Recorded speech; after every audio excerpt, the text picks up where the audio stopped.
Gianluca Caruana Curran, l-avukat difensur tan-negozjant Yorgen Fenech, allegatament prova jxaħħam il-ġurnalist tat-Times Ivan Martin. Dan ġie rrappurtat fi storja li ppubblikat it-Times stess fejn intqal li Ivan Martin maċċettax bejn 2 u 4 karti tal-flus ta' 500 euro li nataw lilu minn iben Giannella De Marco wara laqa. Giannella De Marco hija oħt id-deputat nazzjonalista Mario De Marco u tiġi s-sieħba tal-Kummissarju għall-Standards fil-ħajja pubblika George Hisler. Intant, il-ġurnalist Ivan Martin irrakkonta li l-laqa kienet twila biss 20 minuta u fiha ħasemmu koll l-avukat Charles Merċieqa u qal li ma jafx eżatt kemm il-karta ta' flus ingħata għaliex tom lura lil Caruana Curran minnu fih. Fi stqarrija Caruana Curran qal li kien Ivan Martin li tal-impressjoni li setgħu jagħmlu użu mis-servizzi tiegħu biex ikunu jistgħu jinnewtralizzaw ir-rapportaġġ mill-midja dwar il-każ li jimplika lil Yorgen Fenech bħala l-allegat mandant wara l-qtil ta' Daphne Caruana Galizja. L-avukat difensur ta' Yorgen Fenech qal li waqt il-konverzazzjoni ta' bejnietom Ivan Martin stqarr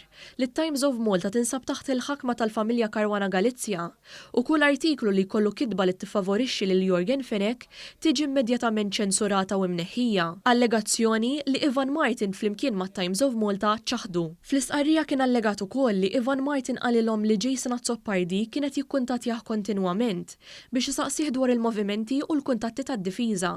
Filwaqt li Martin stqarr li hu jemmen minn konverzazzjoni li kellu ma' Jason Azzopardi li l-informazzjoni illikjata kienet toħroġ mid-ditta ta' De Marco.